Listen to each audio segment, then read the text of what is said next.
जी, hello दोस्तों, मैं हूँ कमर चीमा, उम्मीद है आप लोग ठीक होंगे। दोस्तों, भारत अब जो है वो आहिस्ता-आहिस्ता ग्रेट पावर्स की तरह एक्ट करने की कोशिश कर रहा है, जिसमें देखें, मज़े की बात ये है कि भारत ने पोलैंड को ये कहा है कि जाम साहब मेमोरियल यूथ एक्शन प्रोग्राम शुरू करते हैं, जिसमें तकरीबन 20 जो पोलिश यंग लड़के-लड़कियाँ हैं, उनको इन इंडिया इनवाइट किया जाएगा। इस तरह जो पोलैंड के लोग हैं they will come to know by India India के बारे में अबाउट इंडिया वो जानने की बारे में पता चलेगा और ये एक बहुत बड़ी डेवलपमेंट इस सेंस में है इन इन लैंग्वेज ऑफ पॉलिटिक्स जिसे आप कहते हैं सॉफ्ट पावर। अब प्राइम मिनिस्टर मोदी वारसा के अंदर है, पोलैंड के अंदर है। पहले इंडिया की पॉलिसी ये हुआ करती थी कि इंडिया मुल्कों से दूर रहा करता था। This is very important. India की ये पॉलिसी थी कि दूर रहो सबसे।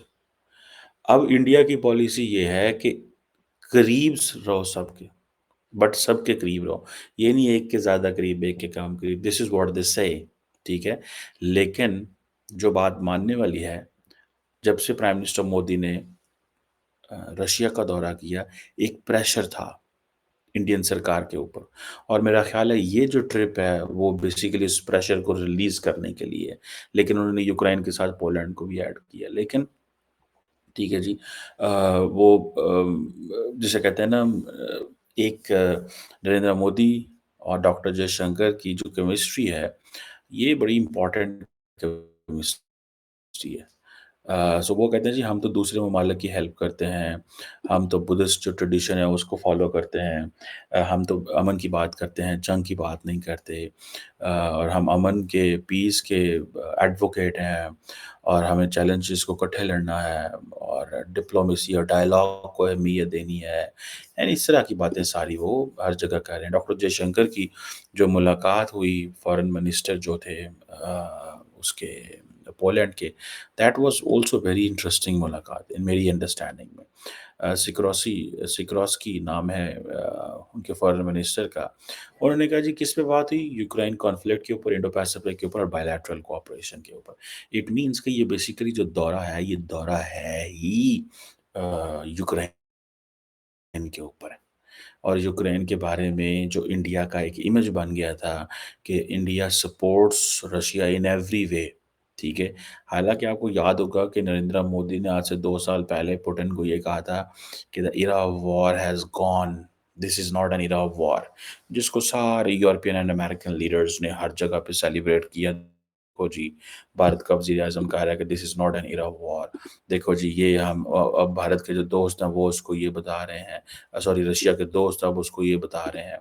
तो ये बात ख़त्म हो गई, ये हो गई, वो हो गई। ख़ैर, ये जो 45 साल के बाद पोलैंड का दौरा है, बेसिकली पोलैंड की भी किस्मत जाग गई बिकॉज़ ऑफ यूक्रेन, सच्ची बात है मैं पूछूँ। यहाँ शायद हो सकता है कि ये सेंट्रल यूरोप और ईस्टर्न यूरोप जितने ममालिक हैं, ये एक पॉलिसी के तहत आते होंगे इंडिया के रडार के नीचे। बट इस चीज़ को ज़हन में रखें कि had there not been Modi's visit to Russia, frankly speaking, this visit may not be as planned as it is. So अगर डॉक्टर जयशंकर भी यूक्रेन कॉन्फ्लिक्ट की बात कर रहा है with the Polish foreign minister, तो अब आप इससे अंदाज़ा लगा लें कि क्या चीज़ है। अ, ये जो जिसे कहते हैं ना एक ऐसी डेवलपमेंट है कि एक तरफ वो आए हैं यूक्रेन, उन्होंने मुल्क ही वो चुना है। देखिए, जब आपने over the period of time एक एक एक ताल्लुक हो जो कि कई दहाइयों से हो, ठीक है? इतना कोई मज़बूत ताल्लुक इंडिया पोलैंड का नहीं है, भले जाम साहब की लेगेसी थी, ठीक है? अगर इतना ज़्यादा मज़बूत ताल्लुक होता, तो 45 साल में ये कैसे हो सकता कि ये दौरा ना होता? 45 साल बाद ये दौरा क्यों ना होता? यूएई वो 8 दफ़ा जा चुके हैं। एक बात मैं कह रहा हूँ, ठीक है? तो the question is think there is अब यूएई कितनी दफ़ा जा चुके हैं नरेंद्र मोदी? मेरे ख़्याल है कुछ 6-7 दफ़ा तो जा चुके होंगे जब से वो वज़ीर-ए-आज़म बने हैं, ठीक है? और कई ऐसे मुल्क हैं जहाँ पे बार-बार वो गए हैं और and he feels it's comfortable, ठीक है? उनके लिए ऐसे कोई चीज़ नहीं है। बहरहाल अब इंडिया जो है वो एक देखें शायद मेरी असेसमेंट है, एक अंडरस्टैंडिंग है कि इंडिया ने इस चीज़ को महसूस किया कि जो कमिटमेंट अमेरिकन्स ने इंडिया के साथ पिछले साल की थी, वो कमिटमेंट बड़ी स्लो हो गई हैं because of multiple reasons. Because India बार-बार स्ट्रेटेजिक ऑटोनॉमी की बात करता है, बिकॉज़ इंडिया बार-बार सिग्नलिंग देता है रशिया के ऊपर। इंडिया का ये जो पन्नू वाला इंसिडेंट हो गया था अमेरिका में और निजर वाला इंसिडेंट हो गया था कनाडा के अंदर, तो वो देखें आम पब्लिक को नज़र नहीं आ रहा था, लेकिन बिहाइंड द सीन जब डिप्लोमेट्स एंड पॉलिटिशियंस एंड सारी ब्यूरोक्रेसी एंगेज कर रही होती है, तो दे फील द हीट कि दूसरी साइड किस एंगल से हमें आ रही है। सो आपने देखा होगा कि जो है क्या नाम है, टॉप जो लीडरशिप है अमेरिका की, they have not reached out to India. कौन आया था? National security adviser Jack Sullivan. And Jack Sullivan का इंडिया में आना किस चीज़ की है कि व्हाइट हाउस कह रहा है कि we want to engage with you. Okay, उन्होंने कहा जी इमर्जिंग टेक्नोलॉजीज़, फलां, दिस एंड दैट हम बात करेंगे, लेकिन असल में it was also about the Pannun incident. So India जो है, उसने हीट फ़ील की है एंड दे हैव डिसाइडेड कि हमें हमें इंसेंटिव ज़्यादा है अमेरिका से। हमें अमेरिका से ज़्यादा है और बात भी सही है। जितना बड़ा इंडिया मुल्क है, जितनी बड़े इंडिया के चैलेंजेज़ हैं, जिस तरह इंडिया ने चाइना का मुकाबला करना है, तो वो अगर इंडिया जो है वो अगर अमेरिका से ही मत्था लगा के बैठ गया, तो how come they can be a great power for the global south? इस तरह तो थोड़ा ही मुमकिन होगा, ठीक है? सो अभी फॉर एग्ज़ाम्पल ये जो 20 पॉलिश यूथ को इन्होंने दिए हैं, इंडिया अपनी सॉफ्ट पावर को यूरोप तक लेके जा रहा है, व्हिच इज़ फाइन, ठीक है? और ये जो जो यूथ है पोलैंड की आएगी और मुल्कों की आएगी, ठीक है, इंडिया के अंदर, तो आहिस्ता-आहिस्ता they will come to know कि जी इंडिया की लेगेसी क्या है या वहाँ पे क्या होता है। So it's a matter of time India trying to attract with special mindset, ठीक है जी। और ये जो आप देखिए ना ज़ेलेंस्की ने जो दौरा दावत दी हुई है, बड़ी पुरानी दावत दी हुई है, ठीक है जी। और ठीक है जी। लेकिन अब वो कह रहे हैं कि जी अब मैं जाऊँगा ज़ेलेंस्की के पास। उसकी वजह सिर्फ़ यही है कि नरेंद्र मोदी ने और डॉक्टर जयशंकर ने ये महसूस कर लिया है कि हमें जो हमारे वेस्टर्न इत्तेहादी हैं, अच्छा वेस्ट के अंदर ख़ास तौर पे अमेरिका ही आता है, यूरोप के ठीक है, Europe is there but Europe के उस तरह के मसले नहीं हैं जिस तरह बाकियों के हैं। ठीक है जी। अब देखते ये हैं कि आने वाले दिनों के अंदर ये इंडिया जो है वो क्या किस अंदाज़ से अमेरिका के करीब आ सकता है। बहुत सारे लोग हम ये कहते हैं कि जी नहीं-नहीं वो तो अमेरिका के बिल्कुल करीब है, बिल्कुल अमेरिका के करीब है। बट रिमेंबर वो जो एक टेंशन है, वो जो एरिग्रेसिटी का जुमला था ना कि in times of the conflict there is no strategic autonomy कोई नहीं होती, ठीक है? आप क्या समझते हैं कि अमेरिकन एम्बेसडर इंडिया के अंदर खड़े होके ये बात एवें ही कर देगा? Ambassador speaks for what the state department is saying.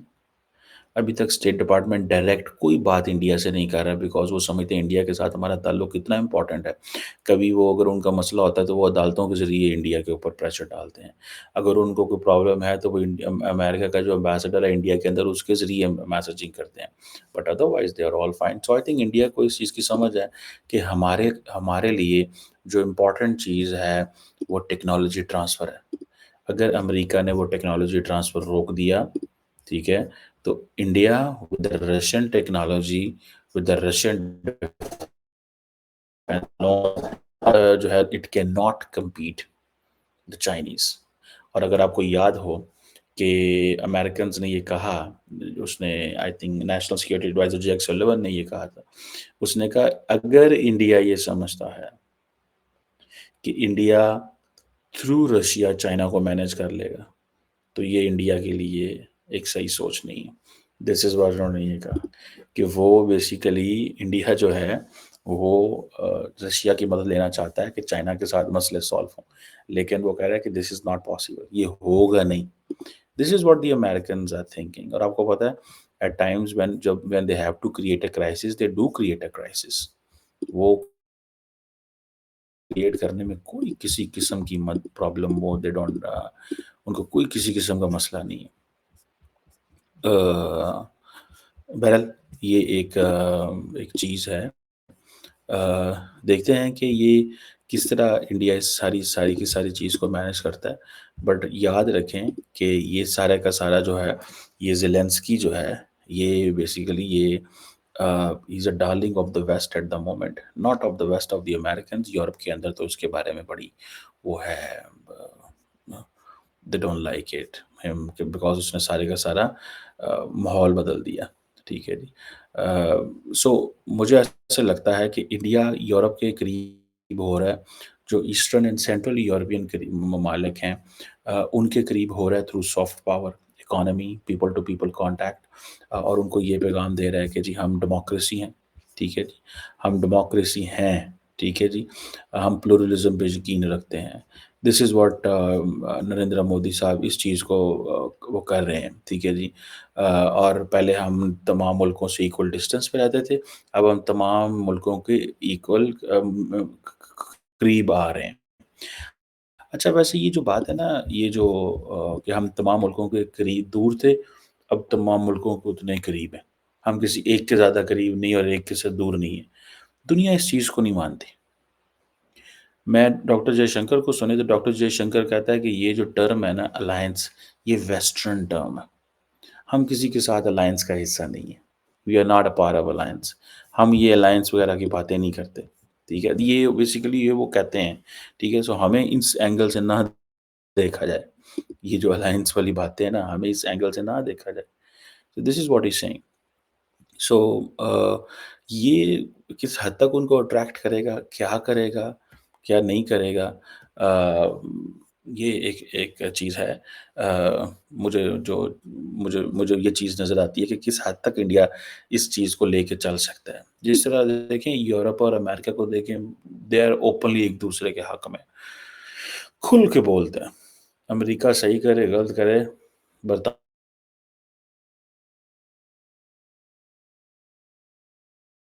India वो चीज़ दे ही नहीं रहा। इंडिया वो चीज़ दे नहीं रहा जिसकी वज़ह से फ्रस्ट्रेशन है।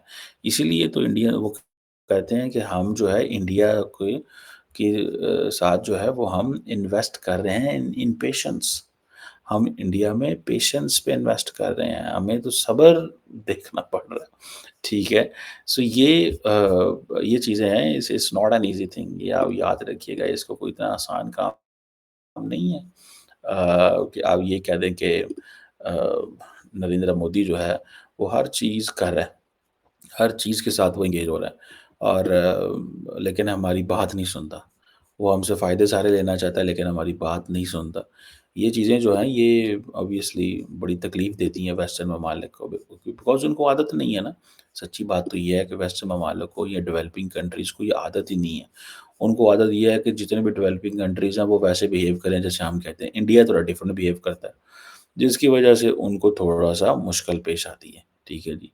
सो लेकिन इंडिया को ये एडवांटेज है वो कहता है जी हम तो इकोनॉमी है, हम तो हमारी तो जीडीपी ग्रोथ रेट आप चेक करें, हम अब वर्ल्ड बैंक, आईएमएफ से पूछें हम किस बुनियाद पे ट्रैवल कर रहे हैं, हमारी जीडीपी की ग्रोथ रेट कितनी है, हम कितना बेस है हमारी, हमारी कंज्यूमर बेस कितनी है, हमारे पास फॉरेन डायरेक्ट इन्वेस्टमेंट कितनी आ रही है, हम स्टेबिलिटी कितनी दे रहे हैं।